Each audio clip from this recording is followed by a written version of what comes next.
Assalamualaikum warahmatullahi wabarakatuh. Bismillahirrahmanirrahim.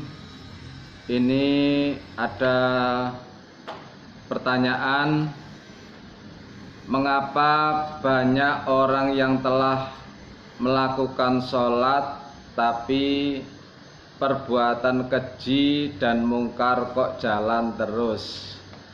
Ini pertanyaan yang sering disampaikan oleh jamaah, karena Allah sendiri menyatakan innas sholata tanha anil fahsya'i wal munkar. Sesungguhnya sholat itu bisa mencegah perbuatan keji dan mungkar.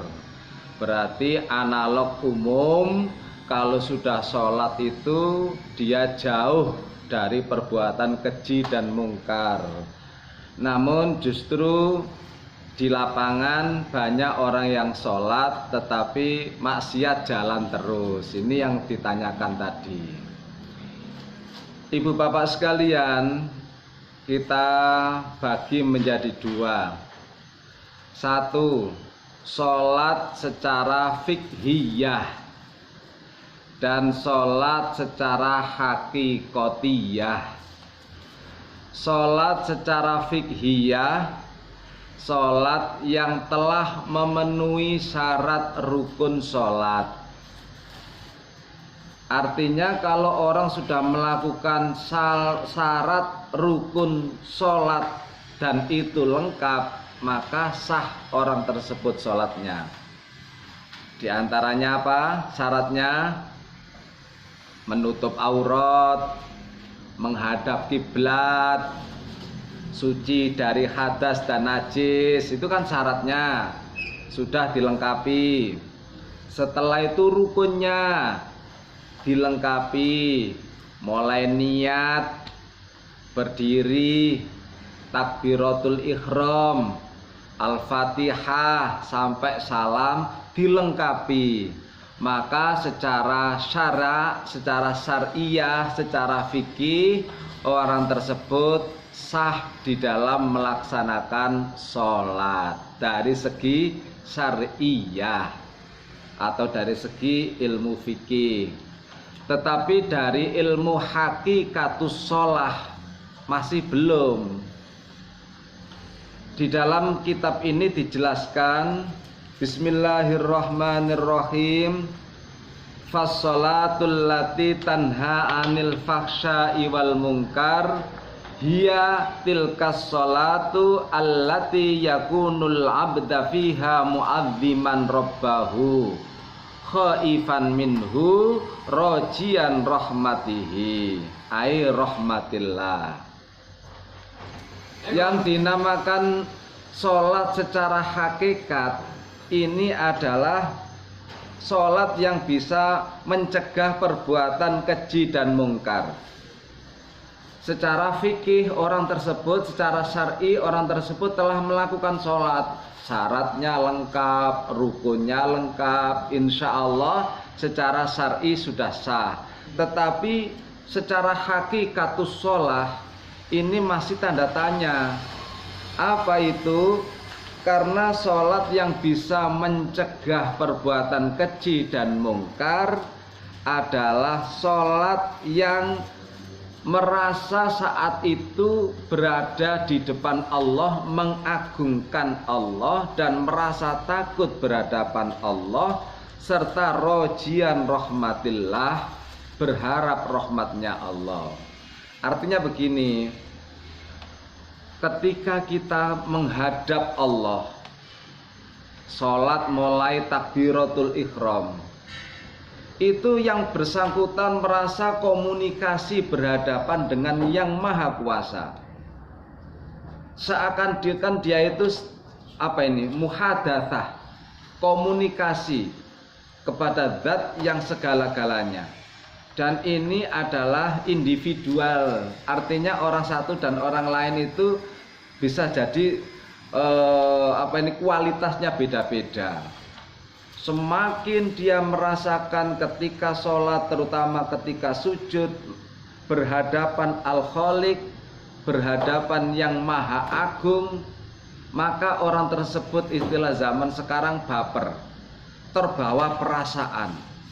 Baper kan terbawa perasaan yang mendalam ketika dia sholat, terutama ketika sujud. Merasa komunikasi kepada zat yang maha agung.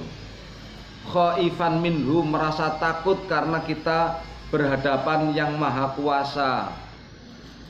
Terus di sini rojian rahmatihi, berharap penuh kepada belas kasihan Allah. Saat itulah orang tersebut, istilah sekarang, baper, terbawa perasaan ketika mau sholat. Dan itu dilakukan 5 kali. Artinya begini, kita sholat duhur, merasa komunikasi kepada zat yang maha agung, merasa takut karena kita sedang berhadapan dengan yang maha kuasa, tetapi kita berharap rahmatnya Allah, sehingga saking bapernya orang tersebut terbuai dalam perilakunya.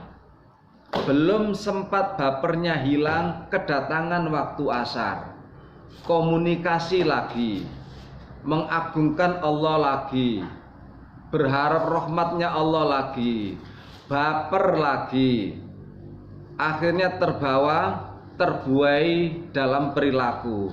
Belum sampai hilang bapernya, datang maghrib lagi, komunikasi lagi, takut kepada zat yang maha kuasa lagi, serta berharap terhadap rahmatnya Allah lagi. Akhirnya terbawa situasi yang demikian ini dalam perilaku. Belum sampai habis bapernya tadi, kedatangan waktu isya, komunikasi lagi, mengagungkan Allah lagi, berharap rahmatnya Allah lagi, baper lagi, terbawa perasaan lagi. Akhirnya belum habis bapernya, waktu subuh datang lagi, dan begitu pula seterusnya. Sehingga karena dia baper karena dia habis komunikasi kepada Allah, maka pada saat itu tidak ada lubang kesempatan untuk berbuat keji dan mungkar, karena telah komunikasi 5 kali. Sama halnya orang-orang yang jahat itu loh, yang penjara luar. Mengapa penjara ada tahanan luar itu? Supaya dia terkontrol perilakunya, setiap hari tanda tangan, supaya perilakunya terkontrol. Itu analog manusia dengan manusia, apalagi kepada makhluk dengan Allah. Komunikasi lagi, baper terus, akhirnya merasa mengagungkan Allah, di saat sujud mengagungkan Allah, merasa takut dan lain sebagainya lah, serta berharap rahmatnya Allah lah. Akhirnya baper kan.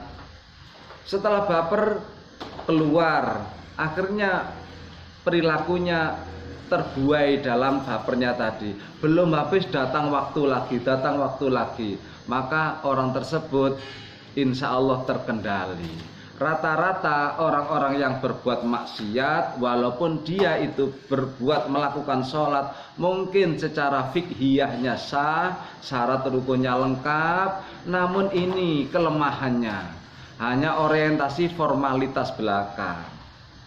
Pokoknya sah, tetapi hakikatus sholah itu tanda tanya. Sekali lagi saya bacakan Arabnya supaya mantap penjelasan kami di atas. Fassolatul lati tanha anil fakhsya'i wal munkar hiya tilkas sholati allati layakunul abdu fiha mu'adziman rabbahu khaifan minhu rojian mir rahmatillah. Inilah hakikatus sholah, sebagaimana bait di sebelumnya. Hakikatu minas sholah innama huwa ta'zimul ilah fatirus samawati wal ard bil khusyu'i lahu wal khudu'i li ta'zimihil khalidah. Kesimpulannya seperti itulah apa yang kami baca. Orang-orang yang senantiasa merasakan berhadapan, komunikasi dengan Allah dengan perasaan khusyuk dan khudu, itulah hakikatus sholah yang bisa tanha anil faksya'i wal mungkar. Terima kasih, mohon maaf. Assalamualaikum warahmatullahi wabarakatuh.